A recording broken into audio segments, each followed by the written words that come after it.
Hello everyone, welcome back to my channel. So today is part 14 of our NCLEX based MCQ practice series. So in today's topic basically we will discuss about OBZ related MCQ. Okay, so starting के कुछ questions थोड़ा easy है and like थोड़ा easy, moderate, difficult mix up type of questions आज का हमारा है. So the first questions क्या है? First questions हमारा है Nurse Sara is reviewing the result of patient's pregnancy test which has come back positive. She explains that this result is due to the presence of specific hormones detected by the test. Which hormones is responsible for this positive result? A. Very easy questions. A. Progesterone. B. Estrogen. C. Follicle stimulating hormone and D. Human chorionic gonadotropin और you can see HCG hormone. So answer क्या होगा? HCG hormone की वजह से जो हम UPT test करते हैं ना, यूरिन प्रेगनेंसी टेस्ट, जो कि पॉजिटिव आता है and that is because of the hormone that is HCG जो कि फीटल सेल से रिलीज होता है. ठीक है ना. सो आंसर क्या होगा? वेरी सिंपल क्वेश्चन था. ठीक है. सेकेंड क्वेश्चन हमारा है nurse Karla is explaining the menstrual cycle to a patient who is trying to conceive. She mentions that a specific hormones plays a crucial role in maturation of Graafian follicle during the early stage of the cycle. Very important, right? So menstrual cycle is important. Sometimes they ask questions from this topic too, right? So which hormone is responsible for this process? A. Progesterone, estrogen, luteinizing hormone और follicle stimulating hormone. So उन्होंने क्या बोला? उन्होंने बोला questions में कि which hormone is responsible for maturation of the Graafian follicles during the early stage in the cycle. So जो हमारा early phase होता है that is the follicular phase, right? So follicular phase होता है like up to 1 to 13 days का हमारा follicular phase होता है, then हमारा ovulatory phase होता है, then हमारा क्या phase होता है, then हमारा प्रोजेस्टेरोन रिलीज वाला फेस होता है ना. सो देखो अगर हम फॉलिकुलर फेस की बात करें तो फॉलिकुलर फेस में क्या होता है, जो हमारा एंटीरियर पिट्यूटरी ग्लैंड है वो क्या रिलीज करता है, that release follicle stimulating hormone. And ये हार्मोन क्या करता है, ये ओवरी पे एक्ट करता है. ओवरी से क्या रिलीज करता है, फॉलिकल्स रिलीज करता है ना. फॉलिकल्स को क्या करता है, मैच्योर करता है एंड मतलब मल्टीपल फॉलिकल्स रिलीज होते हैं and that follicle is mature and the mature follicle is known as Graafian है ना. सो मैच्योर क्योंकि बहुत सारा फॉलिकल्स रिलीज होगा, उसमें से एक जो फॉलिकल्स है वो मैच्योर होके जो कि एग रिलीज करेगा, right. So multiple follicles release होगा. इसको मैच्योरेशन में कौन हेल्प करता है, फॉलिकुलर स्टिमुलेटिंग हार्मोन. एंड ये जो फॉलिकल्स है ना, वो फॉलिकल्स क्या रिलीज करते हैं, एस्ट्रोजन हार्मोन भी रिलीज करते हैं. एंड ये एस्ट्रोजन हार्मोन बेसिकली क्या करता है, जो एंडोमेट्रियल जो लाइनिंग है, यूटेराइन लाइनिंग को टर्नओवर में बनाने में काम करता है. ठीक है ना. उसके बाद हमारा ओव्यूलेटरी फेज होता है जिसमें बेसिकली क्या होता है कि जो हमारा मैच्योर जो ग्राफियन फॉलिकल्स है वहां से एग रिलीज होगा. एंड वो क्यों रिलीज होगा, because of the surge of the luteinizing hormone. So LH hormone surge होगा तो क्या होगा, ओव्यूलेशन होगा. एंड देन क्या होगा, जो एम्प्टी फॉलिकल्स होते हैं ना, that will converted into the corpus luteum. And ये corpus luteum क्या रिलीज करेंगे, ये रिलीज करेंगे progesterone hormone. So progesterone and estrogen दोनों मिलकर क्या करेगा, एंडोमेट्रियल लाइनिंग को थिक करता है सो दैट अगर इम्प्लांटेशन होगा तो प्रॉपरली इम्प्लांट हो जाए. ठीक है ना. सो ये हमारा प्रॉपरली फेस होता है. तो उन्होंने क्या बोला कि which hormone play a crucial role in maturation of the Graafian follicle during the early stage. So that is the follicular stimulating hormone. LH कब करता है, ओव्यूलेशन के टाइम करता है. ओव्यूलेशन में हेल्प करता है. फॉलिकल से एस्ट्रोजन रिलीज होता है एंड कॉर्पस लुटियम से प्रोजेस्टेरोन रिलीज होता है. इन दोनों का काम है हमारा यूटेराइन लाइनिंग को बनाने में. ठीक है ना. सो आंसर क्या होगा, D is the correct answer, right. Okay. Third question की बात करते हैं हम. तो क्या है, that is nurse Karen is addressing a pregnant patient in her third trimester, right. Third trimester who is concern about experiencing shortness of breath. So third trimester है, shortness of breath हो रहा है. Nurse Karen explains that this is a common issue at this stage of pregnancy, right? Exactly.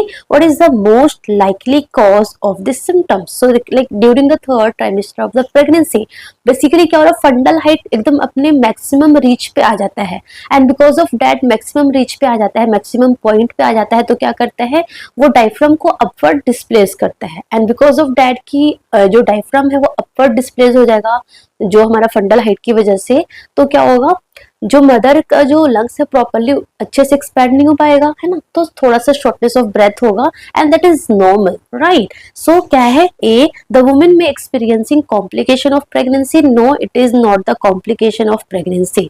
B, a normal occurrence in pregnancy because the fetus is using more oxygen, बिल्कुल गलत, no। if fetus is using more oxygen, so mother क्यों करेगी shortness of breath, क्योंकि mother अगर shortness of breath करेगी, बहुत severe अगर mother shortness of breath होगा, डिस्पनिया होगा, डिसैचुरेट होगी, तब ये कॉम्प्लिकेटेड है, तब ये एबनॉर्मल है, तब fetus को ऑक्सीजन भी कम मिलेगा, है ना, ये भी पता होना चाहिए। C, the fundus of the uterus is high, pushing the diaphragm upwards, right? तो ये आंसर सही है, डी पढ़ते हैं। The woman is having an allergic reaction to the pregnancy and its hormones, जो कि गलत है। आंसर क्या होगा, C is the correct answer। Very simple questions, right? Next question हमारा है, nurse Emily is evaluating a patient for signs of pregnancy. So signs of pregnancy is also important. You know there is 3 type of signs, that is presumptive sign, confirmatory signs, ठीक है ना, and हमारा एक probable signs होते हैं। She knows that certain signs are definitive indicators, right? So definitive indicators से मतलब कि confirmatory होते हैं। Which of the following would be considered as a positive confirmation of the pregnancy? Very important। देखो ए है fetal movement that is felt by the mother, तो देखो इसमें से बी है enlargement of the uterus noted upon examination, C a positive confirmation via ultrasound, and D है हमारा positive result on a pregnancy test। तो ये सारे साइन हमें देखने को मिलता है, बट उन्होंने कौन सा साइन पूछा है, confirmatory और definitive साइन कौन सा है, तो you know there is 3 signs। First हमारा है presumptive sign, क्या है, प्रिजम्पटिव। तो प्रिजम्पटिव साइन का मतलब क्या होता है, प्रिजम्पटिव साइन का मतलब होता है subjective that is felt by the women, मतलब कि आप उसको ऑब्जर्व नहीं कर पाओगे, आप एज ए एग्जामिनर आप उसको ऑब्जर्व नहीं कर पाओगे, you can't feel, it is kind of कि मदर फील करेगी, है ना। सो सब्जेक्टिव, सो प्रिजम्पटिव का मतलब है subjective, mother, it is only felt by mother, ठीक है ना, and it is like not that much reliable, yes it is important, ये हो सकता है ये पॉजिटिव होगा, बट 100% कंफर्मेटरी ये नहीं होता है, राइट। सो प्रिजम्पटिव साइन में क्या क्या होता है, जैसे कि अमीनोरिया हो गया, है ना। सो अमीनोरिया और भी रीजन की वजह से भी हो सकता है, so like it is not confirmatory. Presumptive sign can also be like because of other reason, है ना, and it is felt by the mother.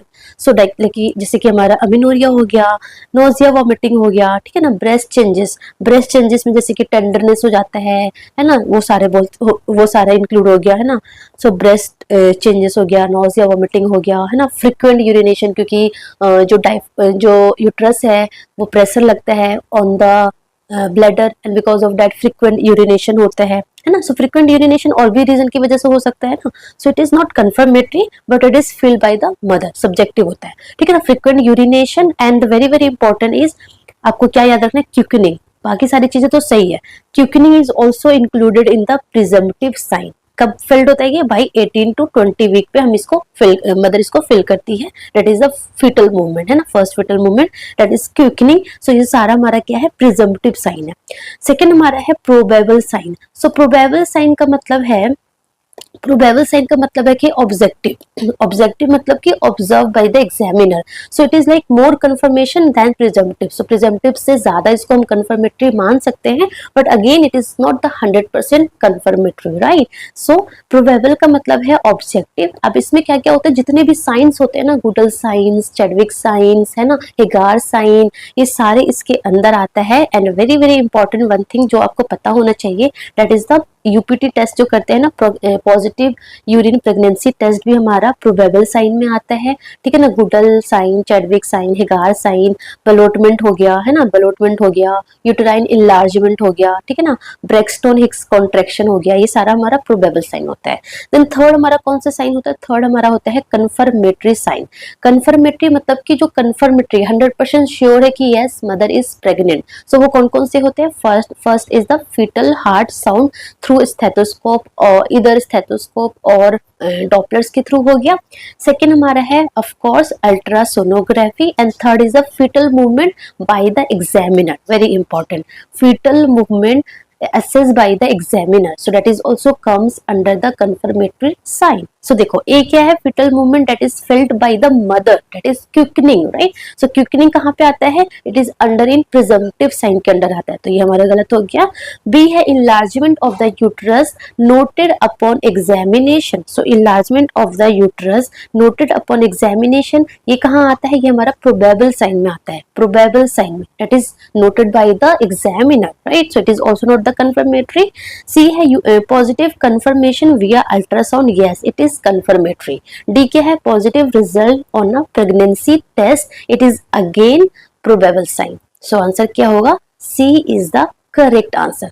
दिखने में ये क्वेश्चन बहुत सिंपल लग रहा था, but yes many students did a silly mistakes in this questions, right? So you should no. चलो यहाँ पे तो हम बता सकते थे, अल्ट्रासाउंड दे रखा था तो कंफर्मेटरी हो जाएगा.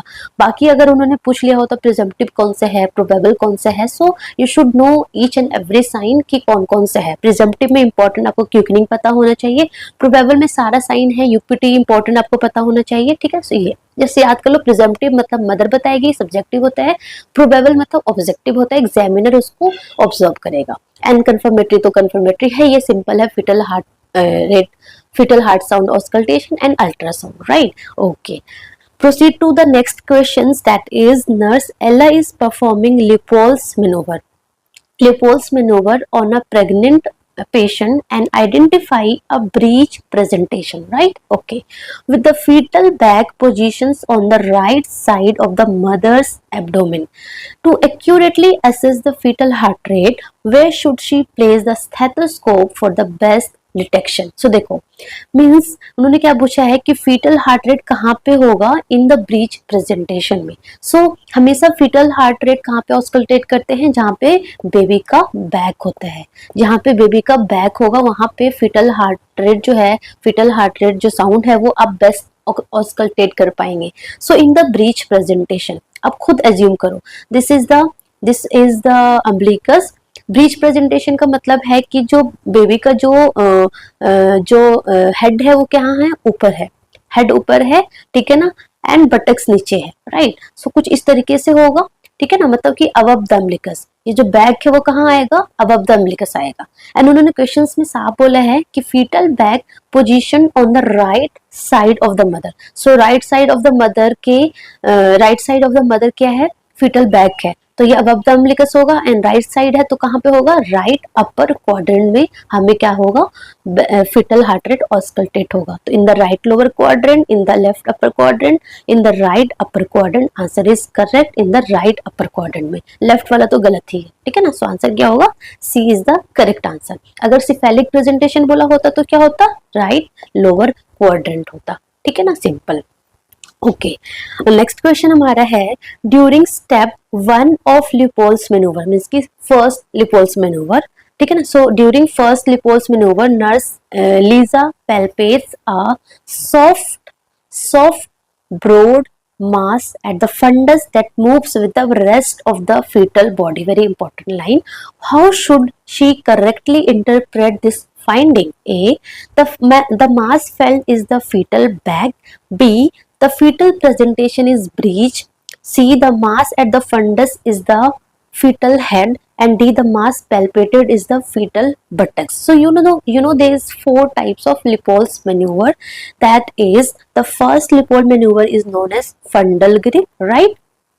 Fundal grip इसमें बेसिकली हम क्या करते हैं, फंडस के पास लाइक ऐसे फंडस के पास हम पैल्पेट करते हैं कि वहां पे क्या है, whether it is head or buttocks, so that what we get to know कि जो बेबी का, जो फिटस का प्रेजेंटेशन क्या है, लाई क्या है, सिफेलिक है, वर्टेक्स है, ब्रीच है, क्या है, तो पता चल जाता है, ठीक है ना. सो एंड आप खुद सोचो, अगर फंडस को आपने पैल्पेट किया एंड इफ यू नोटिस कि वहां पे ऐसे हार्ड सा राउंड सा स्ट्रक्चर है, तो क्या होगा, हार्ड एंड राउंड क्या होगा, हमारा हेड होगा. सो मतलब हेड है. अगर ब्रॉड है, मास है ना, ब्रॉड मास, जैसे कि क्वेश्चन में बोल रखा है, ब्रॉड है, सॉफ्ट है ना, एंड वो पूरा बॉडी मूव कर रहा है उसको वो करने से, इट मींस वो क्या होगा, वो बटक्स होगा, ठीक है ना. And that is a fundal grip. तो फंडल ग्रिप से हमें क्या पता चलता है, लाई और प्रेजेंटेशन, ठीक है ना. सेकेंड मैन्यूवर को हम क्या बोलते हैं, सेकेंड मैन्यूवर को हम बोलते हैं लेटरल और अम्बिलिकल. तो एज द नेम सजेस्ट, है ना, लेटरल और अम्बिलिकल मतलब कि लेटरली करेंगे। यहाँ पे हमने फंडस के पास पैल्पेट किया, यहाँ पे हम लेटरली करेंगे। लेटरली हम क्या देखेंगे, बेबी का बैक किधर है ना, और बेबी का जो क्या बोलते हैं दिस पार्ट फीट वगैरह किस साइड है। तो इससे बेसिकली हमें बैक और फीट का पता चलता है ना। सो ये हो गया लेटरल और अम्बिलिकल।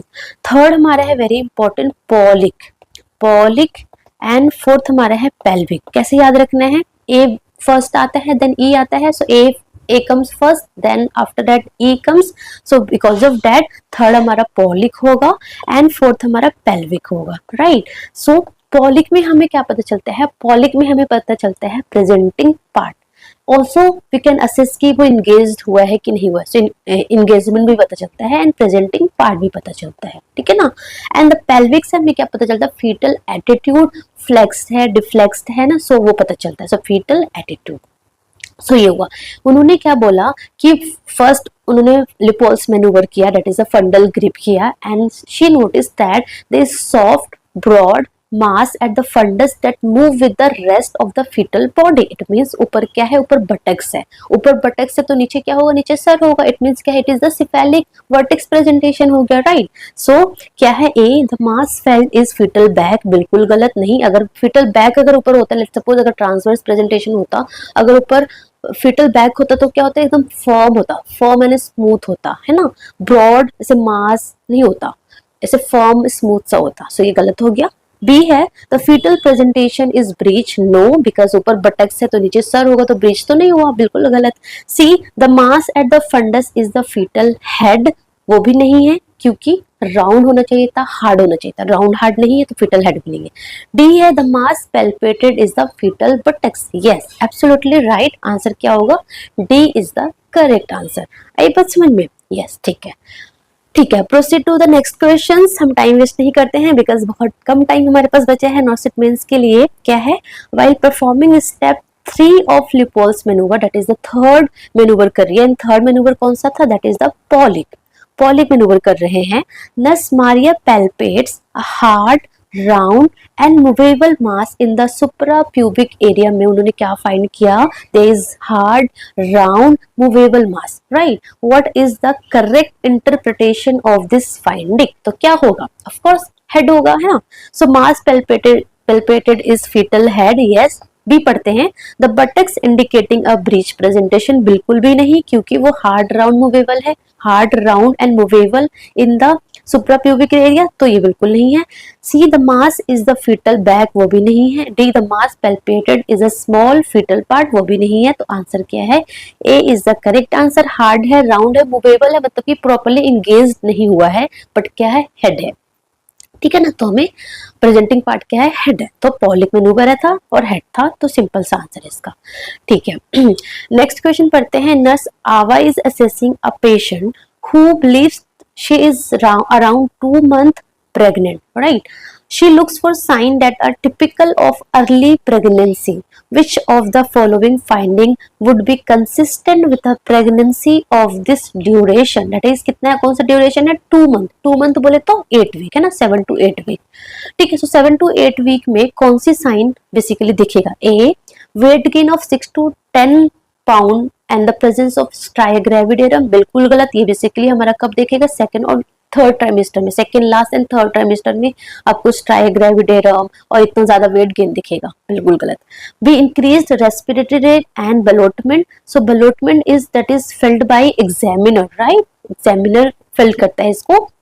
एंड यहाँ पे क्या बोला कि she looks for sign that are typical of early pregnancy, which of the following finding would be consistent with the pregnancy of this duration, ठीक है ना। सो ये हमारा क्या हो गया, ये भी हमारा गलत हो गया, ठीक है ना। बलोटमेंट एंड इंक्रीज रेस्पिरेटरी रेट, तो इंक्रीज रेस्पिरेटरी रेट तो एबनॉर्मल है, ये तो होता नहीं है। बलोटमेंट होता है and that is felt bye किसके थ्रू, एग्जामिनर के थ्रू, एंड ये भी हमारा 7 to 8 वीक पे नहीं होता है। सी है Braxton Hicks contraction and quickening, तो क्विकनिंग कब होती है, अराउंड 18 to 20 वीक के अराउंड होती है, सो ये भी गलत हो गया। एंड डी है fullness of the breast and urinary frequency, and D is the correct, क्योंकि around 7 to 8 week of pregnancy के टाइम जो ब्रेस्ट है, ब्रेस्ट टेंडरनेस, फुलनेस, जो निप्पल है वो, है ना, एंड देयर यूरिनरी फ्रीक्वेंसी भी थोड़ा इंक्रीज हो जाती है क्योंकि जो यूट्रस है इंक्रीज होने लग जाता है एंड यूट्रस का साइज बढ़ने की वजह से वो प्रेशर लगाता है on the bladder and because of that there is urinary frequency increase हो जाती है, ठीक है ना। सो आंसर क्या होगा, D is the correct answer, ठीक है। नेक्स्ट क्वेश्चन हमारा है, nurse Jenna is performing an ultrasound on a pregnant patient to assess the fetal position. She notes that the fetus is in the most common and normal position typically seen in utero. What position is this? Vertical, none of the choice, transverse and oblique. तो answer क्या होगा, vertical और vertex और cephalic presentation is the normal and most common presentation. तो ये तो बहुत simple था, ए आंसर होगा, ठीक है।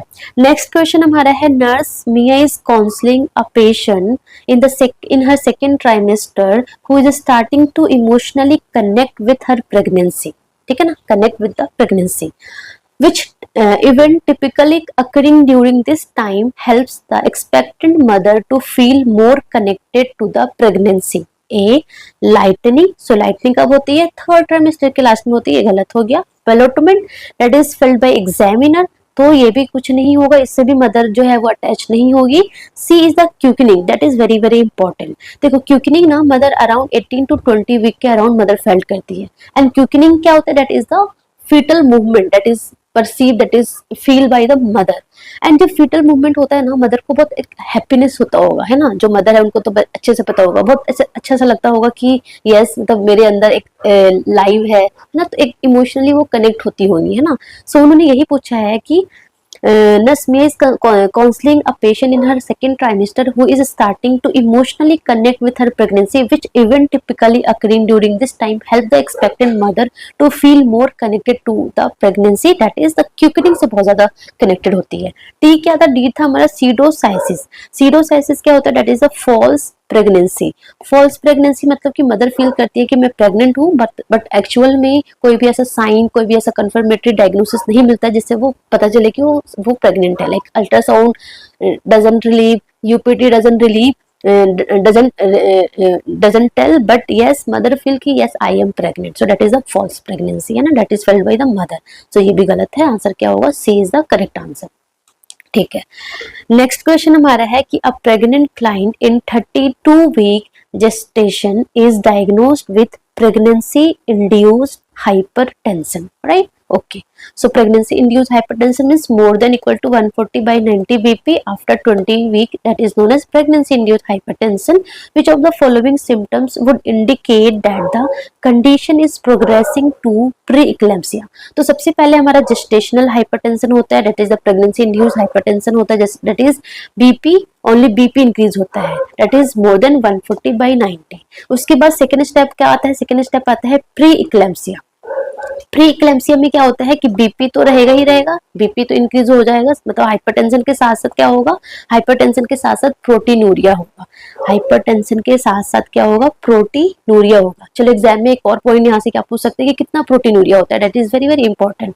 दैट इज कि अगर आपने 24 आवर्स का यूरिन कलेक्ट किया उसमें कितना प्रोटीन होगा, अगर मोर देन 300 mg, अगर मोर देन 300 mg प्रोटीन है तो that is for 24 hours urine, ठीक है ना। अगर आपको बोले कि ऑन द स्पॉट वाले यूरिन में कितना होना चाहिए, ऑन द स्पॉट अगर यूरिन बोले तो ऑन द स्पॉट यूरिन में हम basically urine protein and urine creatinine का रेशो देखेंगे। एंड अगर इसका रेशो जो है वो more than 0.3 more than equal to 0.3 होगा तो मतलब कि मदर को प्रोटीनूरिया हो रहा है, प्रीक्लेम्सिया में आ जाएगी। या फिर अगर यूरिन डिपिस्टिक टेस्ट करेंगे ना, उसमें अगर 1+ परसिस्टेंट होगा तो भी उसको हम बोलेंगे प्रोटीनूरिया हो रहा है।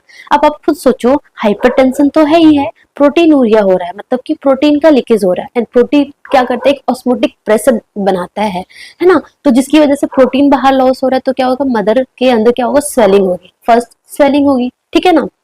सो स्वेलिंग हुआ एंड क्या होगा कि फ्लूइड का एक्यूमुलेशन होने लग जाएगा, स्वेलिंग हो रही है ना तो फ्लूइड का एक्यूमुलेशन होने लग जाएगा, तो क्या होगा, मदर का वेट भी बढ़ जाएगा, है ना। तो उन्होंने क्या बोला है कि इंक्रीज फीटल मूवमेंट, बिल्कुल गलत। बी, क्योंकि that is the normal finding, है ना। सो ऐसा नहीं है कि प्रीक्लेम्सिया होगा तो फीटल मूवमेंट इंक्रीज हो जाएगा, फीटल मूवमेंट तो होना चाहिए, that is the normal finding. B, sudden weight gain and edema in the hand and face, yes it is a kind of marker.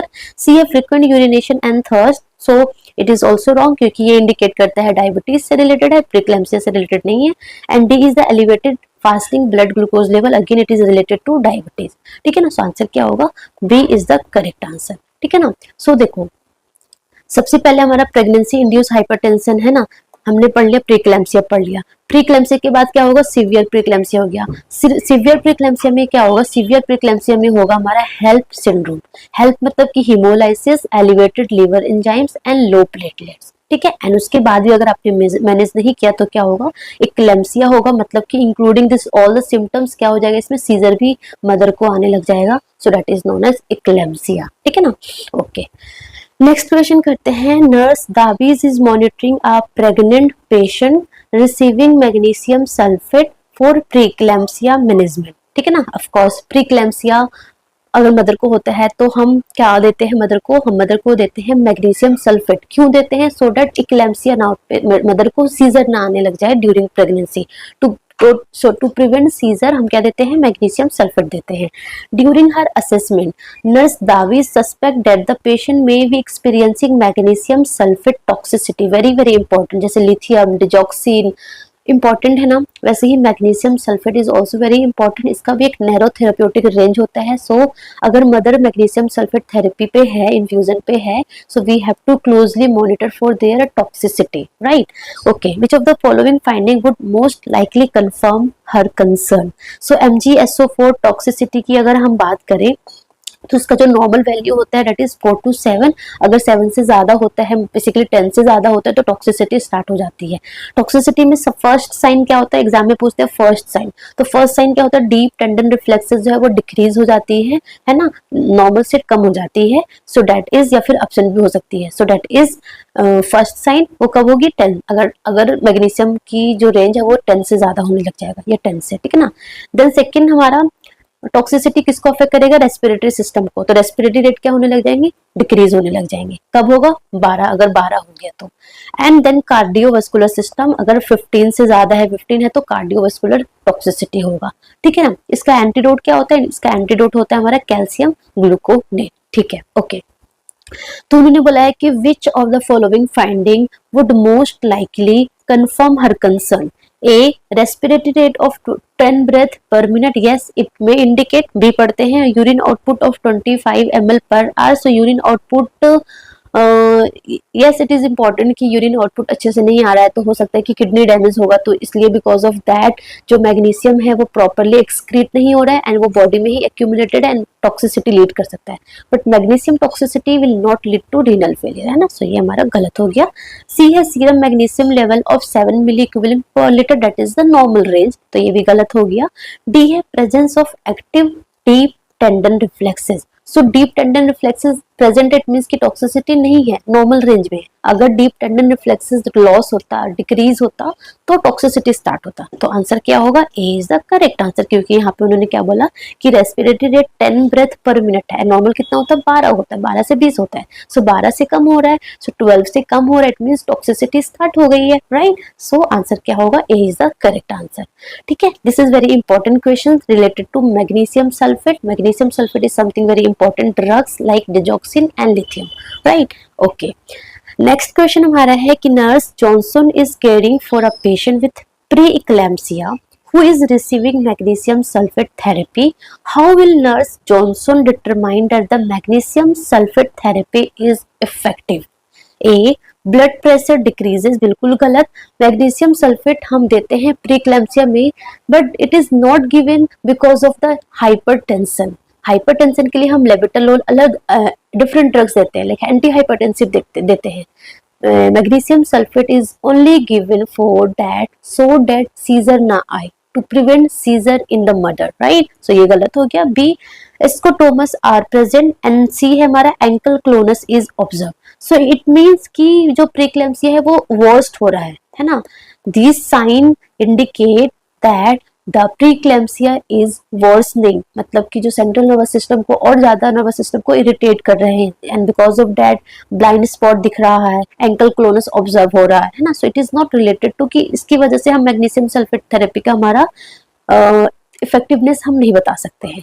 D, seizures are prevented, that is the important, yes, this is the right answer, and we are giving magnesium sulfate during preeclampsia is only because of that कि scissor mother को ना आए।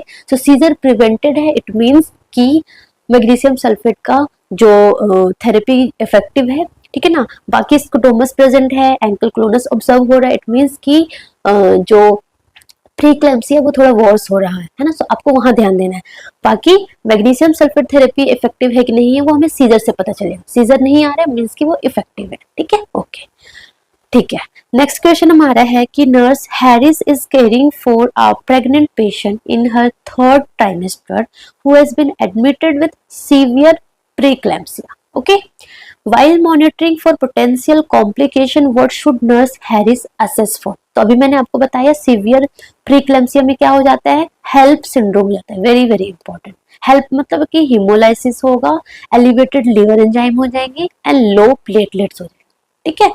सो ए, complaint of feeling warm despite a cool room temperature, so that's a different thing, like कि it's depends on individual to individual कि उसके लिए वो थोड़ा वार्म है, उसके लिए वो थोड़ा ठंडा है ना, सबकी बॉडी सेंसिटिविटी अलग होती है। किसी को क्या बोलते हैं 28 डिग्री पे 28 डिग्री सेल्सियस पे ठंड लगती है, किसी को गर्मी लगती है। सो एवरीबॉडीज बॉडीज टेम्परेचर, everybody's जो body sensitivity towards the temperature is different, so we can't judge on that, so it is बिल्कुल wrong है। B है breast enlargement, again गलत है। in severe preeclampsia में breast enlargement का कोई लेना देना नहीं है, it is not the sign, in fact breast enlargement is the normal sign that is seen during the pregnancy। C, sign of bleeding such as in the gums, presence of petechiae and purpura, and what it indicate कि yes bleeding हो रही है body में, and bleeding हो सकती है क्योंकि in severe pre-eclampsia में क्या होता है, लो प्लेटलेट हो जाता है, एंड लो प्लेटलेट की वजह से ब्लीडिंग हो सकती है, एंड बिकॉज ऑफ दैट ये साइन दिख सकते हैं, ठीक है ना। सो सी माइट बी आंसर। डी क्या है, alternating period of fetal movement and quietness, it is also normal thing ना, लाइक ड्यूरिंग प्रेगनेंसी ऐसा तो नहीं 24 घंटा जो बेबी है वो फीटल मूवमेंट करता रहेगा, बेबी सोता भी है ना, like in the uterus also baby sometimes sleep, कभी वो एक्टिव होता है। सो जब वो एक्टिव होगा तो फीटल मूवमेंट इंक्रीज हो जाएगा, जब वो सो जाएगा तो वो क्वाइट हो जाएगा। So it is the normal finding. So ये भी क्या हो गया, गलत हो गया। आंसर क्या होगा, C is the correct answer. Sign of bleeding such as in the gums, presence of petechiae and purpura, it indicate there is bleeding, and there is bleeding because of low platelets, because in severe preeclampsia there is a HELLP syndrome, you should know, hemolysis, elevated liver enzymes and low platelets। Understood? Okay, ठीक है। So next question हमारा है, हमने बहुत सारे questions कर लिया, आई hope आपको समझ में आया होगा। कुछ थोड़ा इजी थे, कुछ मॉडरेट था, कुछ मतलब इजी एंड मॉडरेट टाइप का ही था, ठीक है ना। जैसे हमारा पेपर 9 का मॉडरेट आया था, वैसे क्वेश्चंस भी मॉडरेट टाइप का ही है, इजी एंड मॉडरेट, ठीक है। नेक्स्ट क्वेश्चन हमारा है, nurse Kelly is conducting a home visit for a pregnant patient diagnosed with mild preeclampsia, ठीक है ना, mild preeclampsia, currently being monitored for pregnancy induced hypertension। During the visit, which assessment finding should prompt Nurse Kelly to contact the physician due to possible worsening of preeclampsia? A, urinary output has increased। B, the patient reports a headache and blur vision। So ये गलत हो गया क्योंकि urine output increase हो रहा है, तो it is related to something like diabetes, है ना, इससे रिलेटेड नहीं है, प्रीक्लैम्सिया से रिलेटेड नहीं है। अगर बोला होता कि प्रोटीन रिलीज हो रहा है तो इट में इंडिकेट, है ना। बी है, the patient reports a headache and blur vision, it means हो सकता है सिवियर हेडेक हो, severe headache and blur vision, it means कि जो बीपी है वो बहुत ज्यादा है, हाइपरटेंशन इंक्रीज हो गया होगा, देयर माइट बी कि प्रोटीनूरिया भी होने लगा होगा, है ना। सो ये इट मे बी। सी है, blood pressure remains at the pre natal baseline, so that is also the कि हाँ नॉर्मल फाइंडिंग है कि मतलब कंट्रोल कर रखा है मदर ने, तो ये भी गलत हो गया। D, dependent edema has been resolve, क्योंकि नॉर्मली प्रेगनेंसी के टाइम एडिमा होता है, and if it is resolve means it is fine, it is not related to preeclampsia, है ना। सो आंसर क्या होगा, बी, इंडिकेट कि जो प्रीक्लैम्सिया के जो सिम्टम्स है, जो साइन है वो वर्स हो रहा है, that is the patient report sign of headache and blur vision, it means कि ये क्या है, पॉसिबल worsening of preeclampsia हो सकता है। सो आंसर क्या होगा, B is the correct answer, right. So that much questions only there we have solve. I hope आपको समझ में आया होगा, ठीक है, okay. So thank you so much, all the best. लगे रहो, जमे रहो, अच्छे से पढ़ते रहो क्योंकि बहुत कम टाइम बचे हैं। ठीक है, ओके, ऑल द बेस्ट।